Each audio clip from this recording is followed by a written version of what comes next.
partons au sud-est de l'Afrique. Là se trouve Mayotte, posée sur l'océan Indien dans l'archipel des Comores, à mi-chemin entre l'Afrique et Madagascar, au nord du canal du Mozambique. Mayotte est composée de 2 îles principales, Petite Terre et Grande Terre, où se trouve Mamoudzou, la capitale.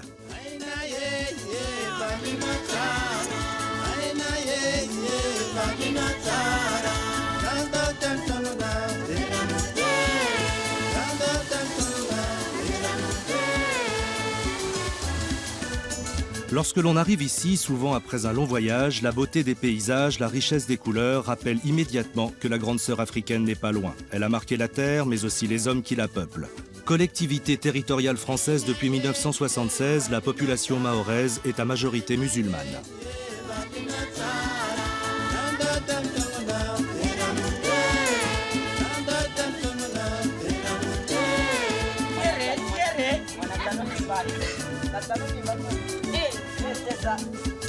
Le moins que l'on puisse dire, c'est que les plages de Mayotte ne sont pas saturées par les touristes. Et c'est peut-être tant mieux.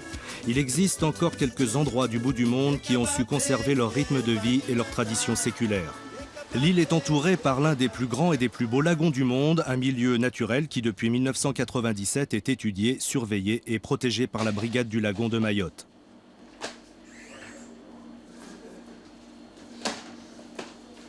Plongeur, passionné par la mer, Bertrand Wendling est le chef de la brigade du lagon et s'il est quelquefois au bureau à Mamoudzou, il passe la plupart de son temps sur le lagon.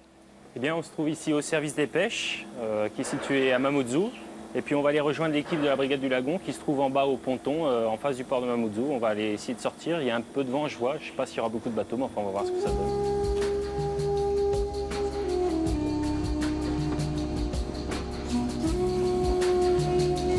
La création de la brigade du lagon est partie du principe qu'il vaut mieux prévenir que guérir. Depuis des générations, les Mahorais vivent de cette mer intérieure dont la nature les a gratifiés. Ils y prélèvent quotidiennement la base de leur repas, à tel point que les plus gros poissons se sont raréfiés. Il a donc fallu créer des réserves protégées. Le lagon est un joyau fragile qui résulte d'un équilibre écologique millénaire, perturbé depuis peu par l'intensification des activités humaines, d'où l'une des premières préoccupations de la brigade, surveiller le récif corallien et informer les plongeurs, en créant des sentiers de découverte sous-marins. Les 1000 km² du lagon atteignant parfois 90 mètres de profondeur permettent la multiplication de la vie sous-marine. Le lagon de Mayotte est un lagon très riche au niveau biodiversité, que ce soit en végétaux ou en animaux. Malheureusement, on connaît encore très peu cette biodiversité. Et il y a peu d'études qui ont été menées, il y a juste quelques études pour les poissons. On a recensé un certain nombre d'espèces dans 2 secteurs bien déterminés. On sait que c'est un milieu très riche, mais il y a encore la nécessité de faire de nombreuses études pour savoir connaître parfaitement cette biodiversité.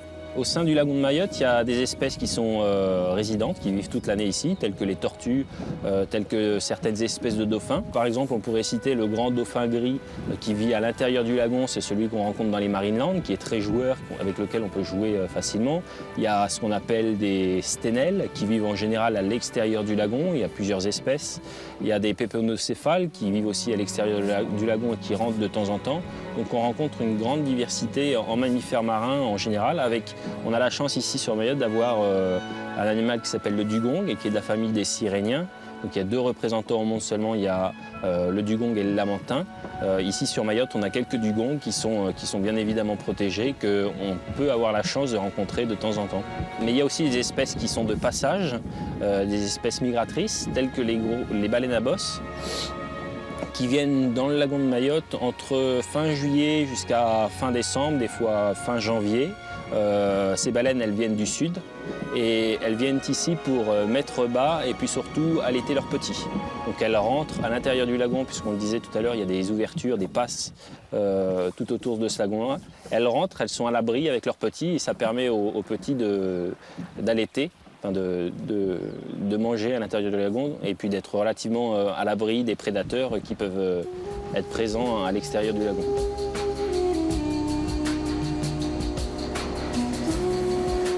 Bertrand a décidé de nous emmener sur l'îlot de sable blanc. À marée haute, il est totalement recouvert par les flots et petit à petit, lorsque la mer se retire par les passes du lagon, le sable, d'un blanc lumineux, se révèle lentement sur une centaine de mètres carrés.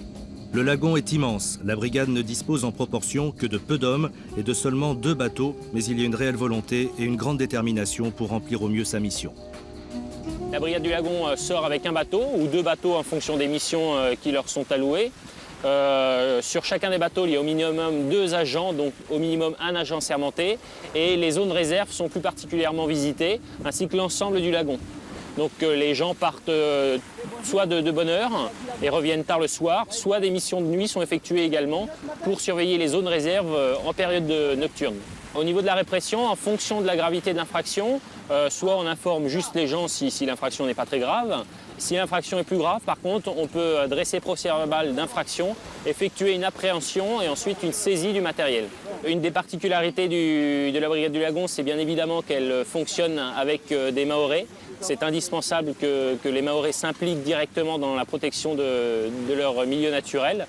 Et de toute manière, il y a encore un grand nombre de pêcheurs sur Mayotte qui ont des difficultés à s'exprimer en français. C'est une des raisons pourquoi les brigadiers parlent très bien français et parlent aussi shimaoré ou shibushi pour se faire comprendre et pour faire comprendre à l'ensemble des pêcheurs la réglementation.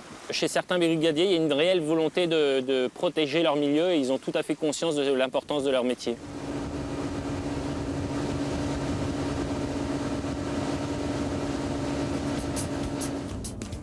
Lorsque l'on débarque de la barge à Mamoudzou, sur la droite du quai se trouve l'un des lieux les plus colorés et les plus marquants de la ville, le marché. Installé à cet endroit provisoirement, il est l'un des rares marchés sous les tropiques où l'on n'est pas harangué par les marchands qui, la plupart du temps, sont d'ailleurs des marchandes et qui, parfois sous la chaleur de midi, prennent le temps d'une petite sieste, auquel cas il vaudra mieux repasser plus tard.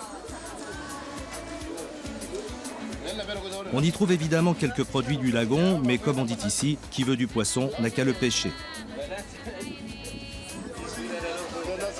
Mais le marché est surtout sympathique pour la restauration locale qui y est servie. Les Mahorais prennent plaisir à s'y retrouver en famille pour déguster des brochettes préparées et grillées sur place.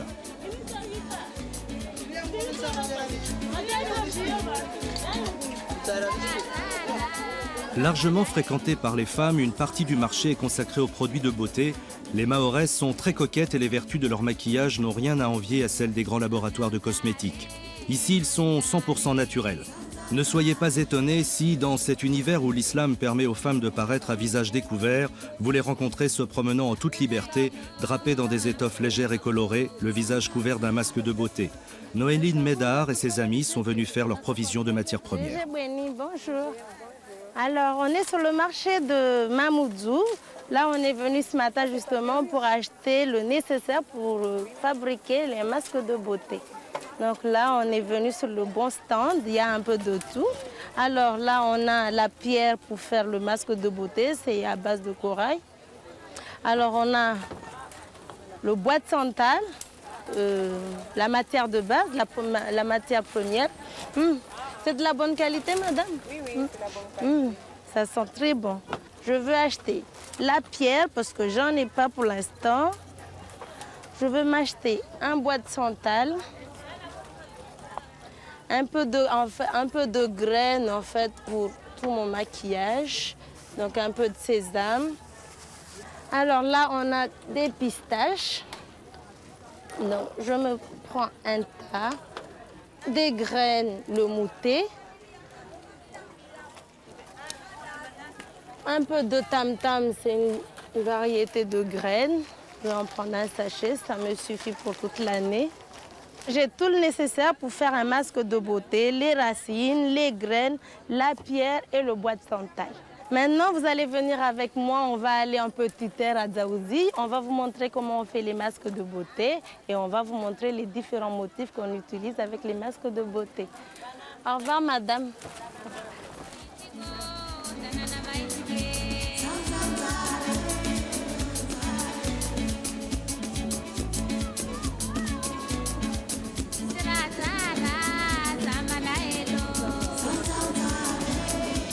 Pour Noéline et ses amis, après avoir fait la visite du marché, retour sur Petite Terre où elles habitent. La barge est le moyen obligé pour traverser.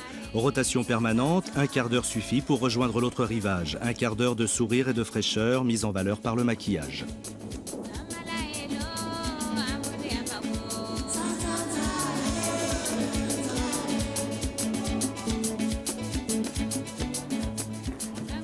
Voilà. Avec tout ce qu'on a acheté au marché ce matin, je vais vous montrer comment on fait le masque de beauté, le masque qu'on utilise quotidiennement à Mayotte. Voilà, donc maintenant le bois de santal, et puis la pierre de corail. Donc, il suffit de mettre un peu d'eau avec le bois de santal et puis de frotter sur la pierre. Après, on obtient cette pâte-là, comme le fait Adidja. Donc, on a cette pâte-là, qu'on appelle ici à Mayotte le msinzano.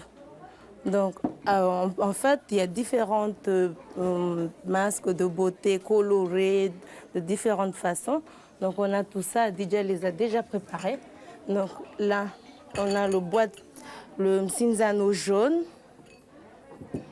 Donc, le msinzano mélangé avec des graines de mouté. Le bois de santal rouge. Le moudjanfari, c'est une variété de bois de santal. Je vais vous montrer avec les différents masques qu'on peut utiliser pour faire des motifs. Déjà, on part avec le maquillage de base, le masque blanc qui est le msinzano, et le masque jaune, le masque rouge qui permet de diversifier les motifs en fait pour les colorer. Donc voilà, on va voir mes copines et là, on va se maquiller. Voilà, Marie, tu me tiens ça. Alors, on a les différentes masques de beauté, le rouge, le jaune et le blanc. C'est idéal pour faire des motifs colorés. Donc déjà, je veux lui mettre un peu de masque blanc. Alors ça, c'est l'épi de maïs qu'on utilise souvent justement pour adoucir le msinzano, pour que ça soit d'une égalité très fine sur le visage. Alors, il y a différents motifs, hein. Ça dépend de l'humeur de la personne, de ce qu'on veut démontrer. Si c'est pour plaire à un garçon, donc on se fait des petits cœurs. Si c'est pour un mariage, des petites fleurs, des petits cœurs aussi, des petits points. Tout ça, ça dépend de ce qu'on veut présenter en fait. C'est un langage et puis c'est libre. Chacun a le droit de faire ce qu'on veut. Par contre, pour les mariages, quand même, c'est mieux de distinguer vraiment les motifs qu'on fait pour la mariée pour qu'elle soit vraiment belle. Donc Marie a fini, elle est toute belle. J'ai fini de la maquiller. Maintenant, elle peut aller danser.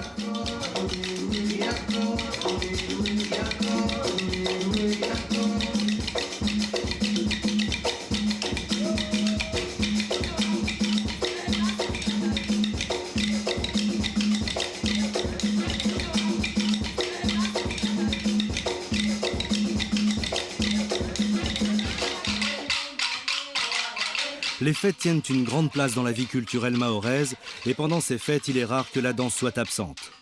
Il existe de nombreuses écoles fréquentées surtout par les femmes. Le son des MBU de petits bâtons de bambou frappés en cadence rappelle l'Afrique et Madagascar toutes proches. Au rythme des chants lancinants, les corps évoluent selon des codes très précis.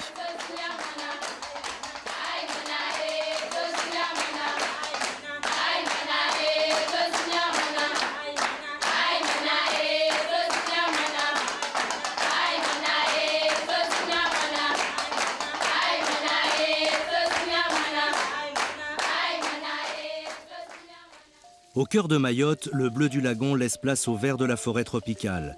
Là, des effluves de parfums embaument l'atmosphère. Elles sont dues à l'une des cultures principales de l'île, celle de l'ilang-ilang. Un arbre à l'allure torturée qui produit des fleurs dont on extrait un parfum très recherché par les plus grands parfumeurs. Un arbre qui en d'autres lieux a été surexploité. Ici, pour récolter, on a choisi de replanter. Nous sommes sur la plantation de 20 hectares appartenant à Guerlain. C'est tôt le matin qu'une trentaine de femmes cueillent avec précaution les fragiles fleurs d'ilang-ilang.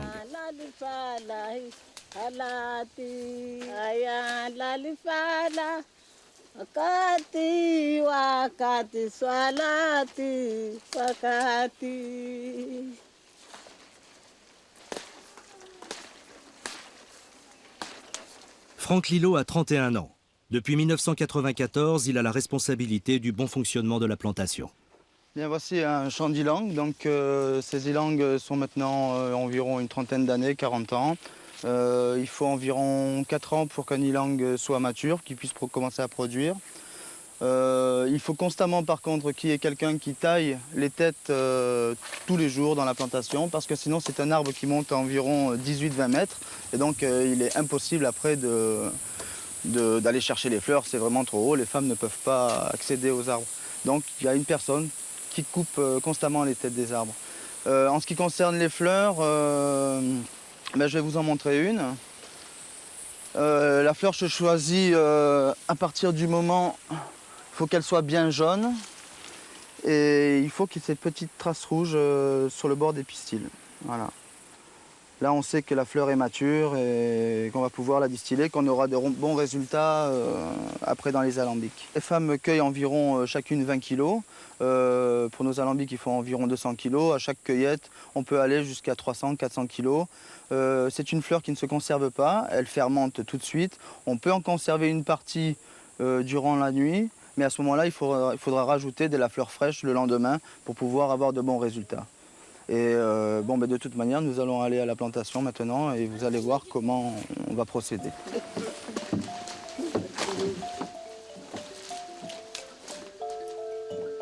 Il est midi, la journée des femmes est terminée. Elles repartent vers leur village tout proche dans la vallée.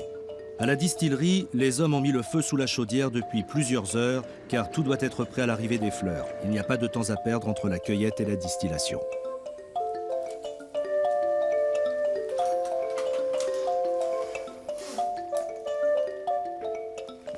Comme 21,5, 22 kg Manoudou. Voilà, donc là nous sommes donc à la pesée. Il faut compter environ entre 15 et 20 kg par femme. Maintenant nous allons mettre les fleurs dans la marmite.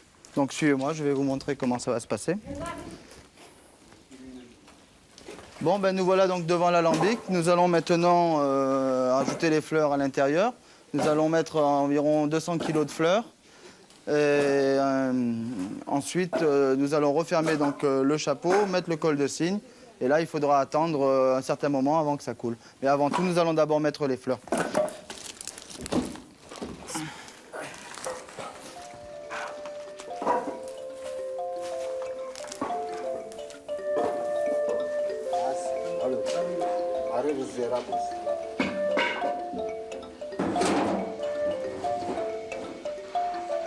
Voilà, donc là, il va falloir être un petit peu patient maintenant parce qu'il va falloir entre 1h30 à 2 heures pour que le premier jus commence à couler. Et ensuite, je vous expliquerai donc les différentes possibilités, ce qu'on pourra faire avec l'extrait.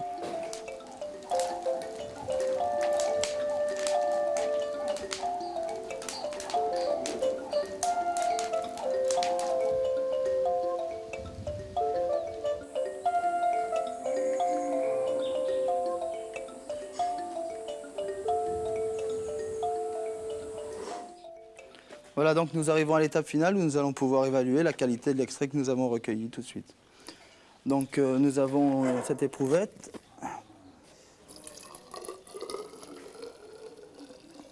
Voilà. Ensuite, à l'aide d'un densimètre, tout simplement, nous allons regarder le titrage en degrés. 56 à 58 degrés, c'est une extra. Tout ce qui est au-dessus de 55 degrés, c'est de l'extra. Donc c'est de la très bonne qualité. Il faut savoir qu'elle est encore à température ambiante, elle va descendre, elle va prendre du degré en refroidissant.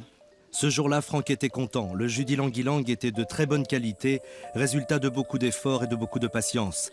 La fleur du petit arbre torturé a bien travaillé. Ses effluves sont les ambassadrices de l'île et où que vous soyez, sans le savoir, peut-être portez-vous le parfum du cœur de Mayotte. Il y a, à la périphérie des villages mahorais, de petites maisons décorées aux couleurs vives que l'on appelle les bangas. Au temps de son adolescence, chaque garçon doit se séparer de sa famille et habiter une case de terre qu'il a construite. Lorsque la structure en bambou a été dressée, de la boue mélangée le plus souvent à des feuilles de bananier sert à confectionner les murs. Il faut plusieurs semaines pour finir un banga. Cette étape importante dans la vie des garçons répond à la préoccupation des parents qui souhaitent éviter la promiscuité avec ses sœurs et celle du garçon désireux d'échapper à l'autorité parentale. C'est aussi un moyen pour lui de faire l'apprentissage de la vie sociale et d'accéder à son autonomie. Une autre raison de l'existence des bangas est que dans la société mahoraise, ce sont les femmes qui possèdent les biens fonciers. Les jeunes garçons utilisent donc les bangas en attendant de trouver une épouse et donc une maison. Des bangas qu'ils décorent selon leur personnalité et où ils organisent des rendez-vous galants. Chaque banga possède une issue de secours dans le cas où un parent surgirait à l'improviste.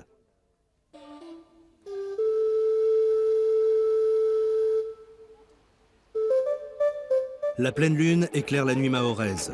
Depuis plusieurs jours, le bruit court qu'un meringué est organisé. Alaouit Chebani, pompier, 36 ans, 1m89, 94 kg, est au rendez-vous sur la plage de Bouédi au sud de l'île. À l'origine, le meringué était un exutoire. Il permettait d'éviter des guerres tribales. Les villages qui avaient des différends à régler se réunissaient, formaient un cercle et les combattants s'affrontaient. Pas de gagnant, pas de perdant, au final, chacun rentrait chez soi, l'honneur sauf. Aujourd'hui, la tradition est maintenue et si ce ne sont plus des villages qui s'affrontent, dans une île où tout le monde se connaît, des amitiés mais aussi des rivalités existent. Le meringué commence tard, il est minuit. Abden Aboulatouf, ancien boxeur de meringué, se souvient de l'origine de ce qu'il considère comme un sport. Le meringué est une activité sportive, c'est un sport de combat pratiqué à Mayotte depuis très longtemps. Je discutais il n'y a pas longtemps avec un nanogénaire pour me rassurer que je comprendrais l'origine de ce meringué. Mais lui, il m'a dit, tout simplement, tout azimut, il me dit que j'ai pratiqué le meringué depuis l'âge de 3 ans. Mon père l'a pratiqué, mon grand-père l'a pratiqué. C'est pour dire que c'est un sport qui date de très longtemps.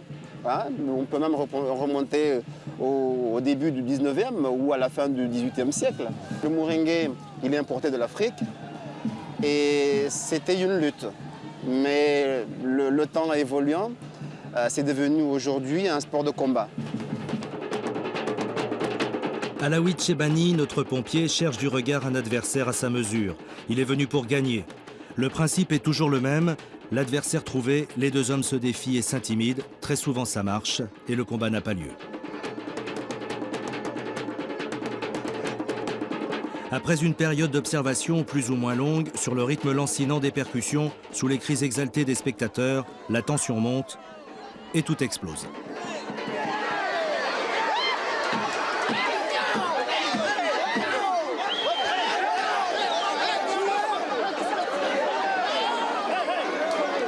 La différence qu'il y a entre ça et la boxe occidentale ou le kickboxing, c'est que tous les coups sont permis.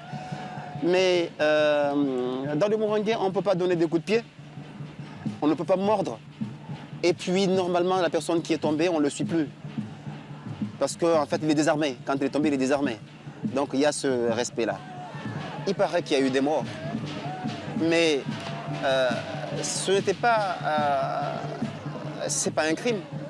Dans la mesure où le meringué et le règlement est conventionnel. Une convention entre le village et le village, c'est quelque chose qui est pris pour un accident. Donc il n'y a pas, si vous voulez, les gens ne sont pas passibles d'une sanction parce qu'il a tué. Ah ben, il a combattu, il est mort. C'est rare, mais depuis que le meringué existe à Mayotte, moi j'ai entendu qu'il y en a eu 3 ou 4 qui sont décédés sur place ou alors au-delà de quelques temps après s'être combattu. Le meringué d'hier était un sport de combat dans lequel il y avait ses règles. Il y avait à la fin donc ce poignet de main, cette poignée de main. Aujourd'hui, c'est devenu un jeu sportif. Un sportif qui est plus ou moins... donc il y a l'aspect ludique quand on joue. On joue parce qu'il y a les tambours, il y a la musique, on vient danser, on danse, et puis on fait semblant de se battre un petit peu. C'est pas ce qui a... C'est devenu un jeu sportif. Pourtant, au fil des heures, les combattants sont de plus en plus chevronnés et puissants. Mais plus la nuit avance et la consommation d'alcool aussi, plus le public s'échauffe et plus les combats deviennent rudes.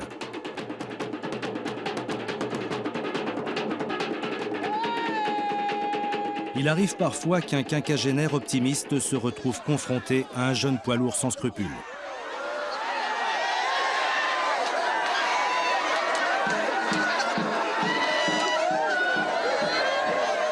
Étant un grand lutteur, c'est vrai qu'il est difficile de résister, mais ça fait un bon moment que je ne me suis pas battu, j'ai peur. J'ai peur de recommencer aujourd'hui.